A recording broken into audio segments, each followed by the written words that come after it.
Hello friends, मेरे YouTube channel English वे में आप सभी का स्वागत है। तो आज फिर से एक नई स्टोरी के साथ मैं आई हूँ और ये स्टोरी आपको ज़रूर पसंद आने वाला है। तो चलिए देखते हैं स्टोरी क्या है। द मैंगो ट्री यानी कि आम का पेड़। और द यहाँ पे आर्टिकल हो गया, जो कि इससे ये पता चलता है कि सारे आमों की बात, आम के पेड़ की बात नहीं हो रही है, खास आम के पेड़ की बात हो रही है। तो चलिए देखते हैं क्या है mango tree story. In the kingdom of king Sher Singh. In a kingdom यानी कि राज्य में। किसके राज्य में? तो ऑफ किंग शेर सिंह यानी कि राजा शेर सिंह के राज्य में। There was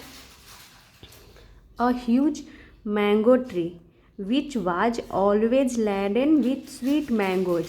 there was a huge mango tree, इसका मतलब हो गया कि एक ह्यूज यानी बड़ा, मैंगो ट्री वाज यानी था, और देयर का यहाँ पे कोई मतलब नहीं है, सेंटेंस को पूरा करने के लिए यूज किया गया एज ए इंट्रोडक्टरी वर्ड। तो राजा शेरशाह के राज्य में एक बड़ा आम का पेड़ था। विच वाज जिस पर, वाज यानी था, ऑलवेज यानी कि सदैव, लैडन यानी लैडन का मतलब हो गया लदा हुआ, जिस पे हमेशा, ऑलवेज यानी सदैव हमेशा लदा रहता था, विथ स्वीट मैंगोज यानी कि मीठे आमों से लदा रहता था, जिस पे हमेशा मीठे आमों से वो लदा रहता था पेड़। The mangoes were so delicious that the travellers use to stop by the mango tree specially. तो यहाँ पे हो गया the mango were so delicious, यानी जो आम थे, मैंगोज आम, वर यानी थे, सो डिलीशियस यानी इतने स्वादिष्ट थे। तो डिलीशियस का मतलब हो गया स्वादिष्ट, टेस्टी यानी स्वादिष्ट, डिलीशियस यानी बहुत ज़्यादा स्वादिष्ट। डैट की द ट्रैवलर्स यानी यात्री, यूज टू स्टॉप यानी वो रुक जाया करते थे। तो इतने स्वादिष्ट आम थे कि ट्रैवलर रुक जाया करते थे bye the mango tree specially, यानी उस आम के पेड़ के पास, स्पेशली उस आम के लिए ही, खास तौर से उस आम के लिए उस पेड़ के पास रुक जाया करते थे। They sat under the tree to enjoy the sweet mangoes. They sat under the tree यानी कि वे बैठ जाते थे, सीट की सेकेंड फॉर्म सेट हो गई। अंडर द ट्री यानी पेड़ के नीचे, टू इंजॉय यानी आनंद लेने के लिए, द स्वीट मैंगोज यानी मीठे आमों का। तो वो लोग क्या करते थे, जो ट्रैवलर्स थे, यात्री, वो रुक जाया करते थे उस आम की वजह से, स्पेशली उस आम की वजह से रुक जाया करते थे आम का आनंद लेने के लिए, स्वीट आमों का, मीठे आमों का। यहाँ तक हो गया। एवरी डे यानी हर रोज, dozens of travellers ate those mangoes but the tree always looked loaded with fruits. Every day हर रोज, डॉजेंस ऑफ ट्रैवलर्स यानी कि दर्जनों यात्री, एट यानी खाते थे, इट की second form ate, those mangoes यानी उन आमों को, बट लेकिन, द ट्री ऑलवेज यानी जो पेड़ था सदैव, लुक्ड दिखता था, लोडेड यानी कि लदा हुआ, विथ फ्रूट्स यानी फलों से। तो कहने का मतलब हो गया कि हर रोज दर्जनों जो यात्री गुजरते थे, वहाँ पे रुकते थे, खाते थे, फिर भी जो पेड़ था वो फलों से लदा हुआ दिखता था। It had mangoes to offer to whosoever came to it। It had mangoes यानी कि ये दिखा रहा है कि उसके पास था मैंगोज यानी आम, टू ऑफर यानी पेश करने के लिए, टू whosoever यानी जो कोई भी, केम टू इट यानी कि आता था, टू इट यानी पेड़ के पास, इट पेड़ के लिए यूज किया गया प्रोनाउन। जो कोई भी उसके पास आता था वो आम देता था, उसके पास आम लदा हुआ रहता था पेड़ पर। It never disappointed any traveller.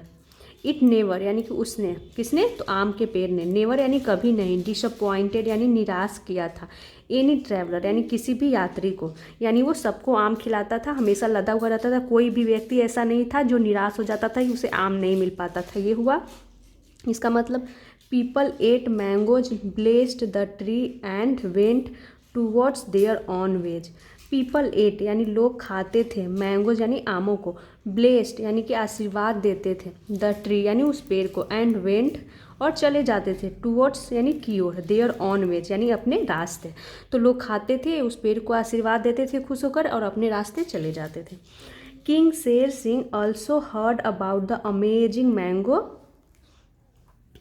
King Sher Singh यानी जो राजा शेर सिंह थे अल्सो, उन्होंने भी, अल्सो यानी भी, हर्ड यानी सुनी, अबाउट यानी के बारे में, द अमेजिंग मैंगो यानी अद्भुत आम के, मैंगो ट्री के बारे में, ट्री, तो उस अद्भुत मैंगो ट्री के बारे में शेर सिंह को भी पता चला यानी राजा को। तो यहाँ पे देख सकते हैं इस पिक्चर में ये आम का पेड़ है जिस पे लदा हुआ है और ये किंग है और ये पहरेदार। He decided to see that tree, उन्होंने तय किए, कौन, तो राजा के लिए ही प्रोनाउन यूज किया गया है। उन्होंने तय किया, टू सी यानी देखने का, दैट ट्री यानी उस पेड़ को। He ate the mangoes and liked them a lot, he ate उन्होंने खाया, द मैंगोज यानी आमों को, एंड लाइक्ड और पसंद आया, देम, तो देम यहाँ पे आमों की बात हो रही है, देम आमों के लिए प्रोनाउन यूज किया गया। अ लॉट यानी कि बहुत ज़्यादा, तो वो आमों को खाते हैं तो उन्हें वे बहुत ही अच्छा लगता है, पसंद आता है। लाइक्ड देम अ लॉट यानी बहुत ज़्यादा उन्हें पसंद आया। He got a lot of mangoes plucked for the queen as well, he got a lot of mangoes यानी कि उन्होंने बहुत सारे आम, प्लग्ड यानी तुरवाएँ, फॉर द क्वीन यानी रानी के लिए, एज वेल यानी भी, तो गॉट की यहाँ पे गेट की सेकंड फॉर्म गॉट हो गई, यानी ये दिखाता है यहाँ पे कि उन्होंने खुद नहीं तोड़ी बल्कि किसी से तुरवाई, तो उन्होंने बहुत सारी आम तुरवाए अपने ये क्वीन के लिए भी। नाउ अब the king would often come to the tree to eat the mangoes, the king यानी राजा, वुड ऑफन यानी कि अक्सर, वुड यहाँ पे जैसे यूज टू का यूज करते हैं वैसे ही रेपिटेशन, पास्ट की रेपिटेशन को दिखाने के लिए यूज किया गया। राजा वुड ऑफन अक्सर आया कर, कम यानी आया करते थे, टू द ट्री यानी उस पेड़ के पास, टू ईट यानी खाने के लिए, द मैंगोज यानी आमों को खाने के लिए राजा अब हमेशा आते थे। He appointed some guards to protect the tree so that he might always get sweet mangoes to ईट,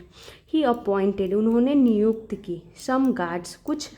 पहरेदारों को, टू प्रोटेक्ट यानी सुरक्षा के लिए, द ट्री यानी पेड़ की सुरक्षा के लिए, सो दैट का मतलब हो गया ताकि, ही might always get sweet mangoes ताकि वो ऑलवेज यानी सदैव, माइट यानी उन्हें मिल सके, गेट यानी मिलना, प्राप्त होना, यानी मिल सके हमेशा, स्वीट मैंगोज यानी मीठे आम, टू ईट यानी खाने के लिए, तो उन्हें हमेशा खाने के लिए मीठे आम मिल सके इसके लिए उन्होंने कुछ गार्ड को भी उन्होंने नियुक्त किया। The king liked the tree so much that he decided to own it, the king liked यानी जो राजा थे उन्हें लाइक्ड पसंद आया, द ट्री यानी वो पेड़, सो मच यानी इतना ज़्यादा पसंद आया, डैट की ही डिसाइडेड उन्होंने तय किया, टू ऑन इट यानी इसे अपनाने का, अपना बनाने का, इट यहाँ पेड़ की बात हो रही है, तो उन्हें वो आम का पेड़ इतना ज़्यादा पसंद आया, आम इतना ज़्यादा स्वादिष्ट लगा, तो उन्होंने तय किया उस पेड़ को अपनाने का। ही named it as Sher Singh mango tree, उन्होंने नेम्ड इट यानी कि पेड़ की बात हो रही है, पेड़ के लिए इट प्रोनाउन यूज किया गया है कि उन्होंने इसका नाम रखा as Sher Singh mango tree, यानी कि एज शेर सिंह यानी शेर सिंह के रूप में, मैंगो ट्री यानी शेर सिंह मैंगो ट्री उसका नाम रखा, यानी कि वो उन्होंने अपना नाम दिया पेड़ को Sher Singh mango tree. Now यानी अब, only the king could take the pleasure of the delicious mangoes, अब ओनली द किंग केवल राजा, कुड टेक यानी कि ले सकते थे, द प्लेजर यानी आनंद, ऑफ द डिलीशियस मैंगोज यानी उस स्वादिष्ट आमों का मज़ा केवल राजा ही ले सकते थे क्योंकि उन्होंने पहरेदार रखवा दिए और उस पेड़ को अपना बना लिए। Nobody was allowed to plug any mango until the king permitted. Nobody यानी कोई भी नहीं, was allowed यानी किसी को भी नहीं अनुमति दी गई थी, to plug यानी तोड़ने की, any mango यानी कोई भी आम, until the king permitted यानी जब तक कि राजा अनुमति ना दे, परमिटेड यानी अनुमति देना, तो जब तक राजा अनुमति ना दे किसी को आम तोड़ने की अलाउड यानी अनुमति नहीं थी, आज्ञा नहीं था, तो nobody allowed to pluck any mango until the king permitted यानी जब तक राजा का परमिशन ना हो, अनुमति ना हो, कोई भी आम तोड़ नहीं सकता था। This adversely affected the tree, तो यहाँ तक हो गया। तो एडवर्सली का मतलब ये हो गया कि दिस यानी इससे एडवर्सली यानी उल्टा इफेक्टेड यानी प्रभाव पड़ा, द ट्री यानी पेड़ पर, तो पेड़ पर उससे उल्टा प्रभाव पड़ा, उल्टा प्रभाव पड़ा यानी कि उसके प्रतिकूल बोल सकते हैं, एडवर्सली यानी प्रतिकूल यानी उल्टा प्रभाव पड़ गया क्या। तो चलिए आगे देखते हैं। नाउ अब it is no more looked full of mangoes, it यानी कि इस पे, नो मोर यानी और अब नहीं, लुक्ड यानी दिखता था, फुल ऑफ मैंगोज यानी आमों से भरा हुआ अब वो पेड़ और नहीं दिखता था, क्योंकि उस पे जो पहरेदार रख दिया गया आम के पेड़ पे, राजा उस पेड़ को अपना लिए, तो उसका उस पेड़ पे उल्टा प्रभाव पड़ गया, वो पेड़ अब ज़्यादा आमों से लदा हुआ, फुल ऑफ मैंगोज यानी आमों से भरा हुआ नहीं दिखता था। इट बेगन ड्राइंग अप, इट बेगन तो बिगेन की सेकंड फॉर्म बेगन हो गई, ड्राइंग अप यहाँ जेरंड हो गया, तो वो सूखने लगा। ड्राइंग अप का मतलब ये हो गया कि वो पेड़ जो था वो सूखने लगा। There was less and less mangoes each day, तो there was less and less mangoes का मतलब हो गया कि जो आम थे ईच डे प्रत्येक दिन, लेस एंड लेस यानी कि कम होते चले गए, आम कम होते चले गए। और when the king learned about it, जब, वेन का मतलब हो गया जब, द किंग लर्नड यानी राजा को, लर्नड का यहाँ पे मतलब हो गया कि पता चला, और सेकेंड फॉर्म के रूप में यहाँ पे लर्न की सेकेंड फॉर्म लर्नड, जब राजा को पता चला अबाउट इट यानी इसके बारे में, ही सेंट उन्होंने भेजा, सेंट की सेकेंड फॉर्म सेंट हो गई, gardeners to take care of the tree, तो उन्होंने गार्डनर्स को भेजा, तो गार्डनर्स मतलब हो गया माली, माली को भेजा, टू टेक केयर यानी देखभाल करने के लिए, ऑफ द ट्री पेड़ की, बट नथिंग वर्क लेकिन, नथिंग यानी कुछ भी नहीं, वर्क यानी कुछ भी नहीं काम किया, तो उन्होंने माली को भेजा लेकिन उसका कोई भी फायदा नहीं हुआ। The king couldn't find any reason for the decreasing number of mangoes, यानी जो द किंग कुडंट फाइंड यानी राजा ढूंढ नहीं पाए, एनी रीजन यानी कोई भी कारण, फॉर डिक्रीजिंग नंबर यानी घटती हुई संख्या, ऑफ मैंगोज यानी आमों की, तो आमों की संख्या क्यों घट रही है इसका राजा को पता नहीं चल पाया। वन डे एक दिन, द प्रीस्ट, प्रीस्ट का मतलब होता है पुजारी, एक दिन priest said to the king, तो एक पुजारी ने राजा से कहा, मजेस्टी महाराज, this happens to every one who is not happy,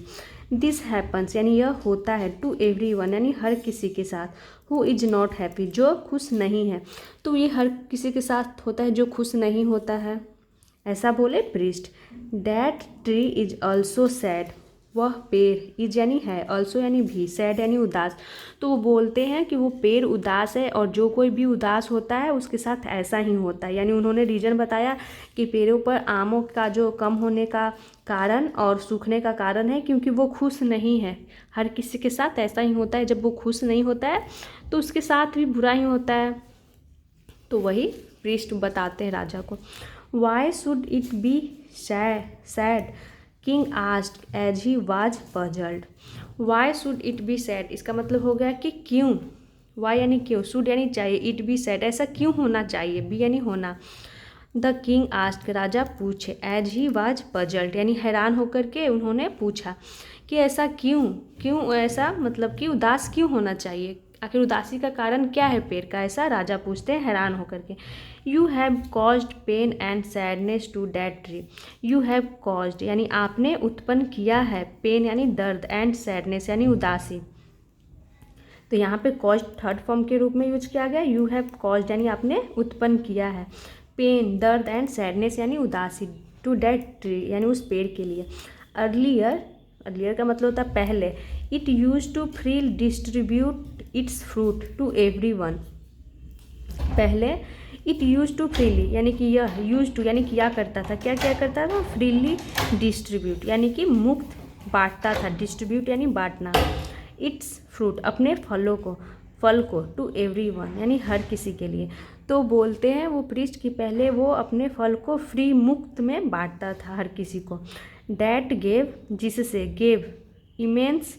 pleasure जिससे उसे, डैट गेव यानी कि उसे, गेव यानी मिलता था, देता था वह, इमेंस अत्यधिक, इमेंस का मतलब हो गया अत्यधिक, प्लेजर यानी खुशी,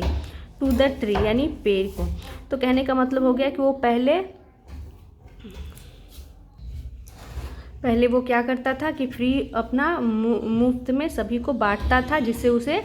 आशीर्वाद मिलता था। अत्यधिक प्लेजर यानी इमेंस का मतलब हो गया अत्यधिक, प्लेजर यानी खुशी मिलती थी पेड़ को, इसीलिए वो हरा भरा था, फल ज़्यादा देता था। The blessings of the people nurtured it. The blessings यानी आशीर्वाद, ऑफ द पीपल यानी लोगों का आशीर्वाद, नर्चर्ड, नर्चर मतलब होता है कि पालन पोषण करता था, इट यानी इसकी, तो उसका लोगों का आशीर्वाद ही उसकी पालन पोषण करता था, इसी वजह से वो फला फूला था। नाउ अब your guards don't let others enjoy it's fruit, यानी कि आपके जो पहरेदार हैं, डोंट लेट अदर्स यानी दूसरों को इन्जॉय नहीं करने देते, लेट यानी करने नहीं देते, इट्स फ्रूट यानी इसके फल का आनंद नहीं लेने देते दूसरों को। This sadness the tree all the more, तो this sadness the tree all the more का मतलब हो गया कि यही उदासी इससे मतलब कि इससे पेड़ और भी क्या हो गया, द मोर यानी और भी उदास हो गया, इससे पेड़ और भी उदास हो गया। This is the reason it is drying up day by day, यानी दिस इज़ द रीजन यही कारण है, इट इज़ ड्राइंग यानी यह सूख रहा है, day drawing up day by day यानी दिन पर दिन ये सूख रहा है, यही कारण है। द प्रीस्ट सेड यानी कि पुजारी ने कहा। The king at once removed his guards and made it people's tree once again. The king यानी राजा, एट वंस यानी तुरंत, रिमूव्ड यानी हटाई, हिज गार्ड्स अपने पहरेदारों को, एंड मेड इट और इसे बनाया, इट यानी इसे, मेड यानी बनाया, पीपल्स ट्री यानी लोगों का पेड़, एट वंस यानी तुरंत, सॉरी एट वंस नहीं है यहाँ पे, पीपल्स ट्री वंस अगेन यानी लोगों का पेड़, वंस अगेन यानी एक बार फिर से राजा ने उसे लोगों का पेड़ बना दिया, यानी सभी का पेड़ बना दिया, क्योंकि वहाँ से वो गार्ड्स को हटा लेते हैं और वो सबका पेड़ बना देते हैं। The tree blossomed again and started giving sweet mangoes to everyone. The tree blossomed का मतलब हो गया कि जो पेड़ था वो खिल उठा, अगेन यानी फिर से, एंड स्टार्टेड गिविंग और वो देने लगा, स्टार्टेड गिविंग यानी वो देने लगा, यहाँ जेरन हो गया, स्टार्ट अपने बगल में जेरन लेता है, स्वीट मैंगोज यानी मीठे आमों को, टू एवरीवन यानी हर किसी के लिए। तो पेड़ फिर से क्या होता है, खिल जाता है, हरा भरा हो जाता है, फूल फल लग जाता है, क्योंकि वो लोगों का पेड़ घोषित कर दिया जाता है और पहरेदारों को हटा लिया जाता है, क्योंकि राजा को भी समझ में आ गया कि नहीं, इसे अपना बनाने से नुकसान है, पेड़ सूखने लगा था, फल भी कम होते जा रहे थे, तो फिर से एक बार पेड़ फल फूल गया। तो चलिए देखते हैं कहानी का सार क्या है, जिस्ट यानी कि कहानी का सार। Nature's gifts are free for all without any discrimination. Nature's gifts यानी कि प्रकृति का तोहफा, उपहार, आर यानी है, फ्री यानी मुक्त, फॉर ऑल का मतलब हो गया कि सभी के लिए, विदाउट एनी डिस्क्रिमिनेशन यानी कि बिना, डिस्क्रिमिनेशन का मतलब हो गया भेदभाव, बिना किसी भेदभाव के, विदाउट यानी के बिना, यानी बिना किसी भेदभाव के लिए प्रकृति का उपहार सभी के लिए है। Nature can't be restricted to one person only, यानी प्रकृति कांट बी रेस्ट्रिक्टेड यानी प्रकृति को नहीं किया जा सकता है सीमित, रेस्ट्रिक्टेड का मतलब हो गया यहाँ पे सीमित, टू वन यानी एक पर्सन के लिए केवल, ओनली यानी केवल, तो प्रकृति केवल एक व्यक्ति के लिए सीमित नहीं किया जा सकता है, यानी प्रकृति का जो उपहार है वो हर किसी के लिए है। इससे कहानी का सार ये है कि प्रकृति का जो ये है तोहफा है, जैसे कि पेड़ पौधे, हवा, पानी, ये सब कहने का ये मतलब हुआ एक आदमी के लिए नहीं है, ये पूरे मतलब सभी के लिए है, बिना किसी भेदभाव का। तो ये था इस स्टोरी का सार। तो मिलते हैं नेक्स्ट वीडियो में। Thanks for watching. अगर वीडियो आपको अच्छी लगती हो तो वीडियो को लाइक करें और चैनल को ज़रूर से ज़रूर सब्सक्राइब करें।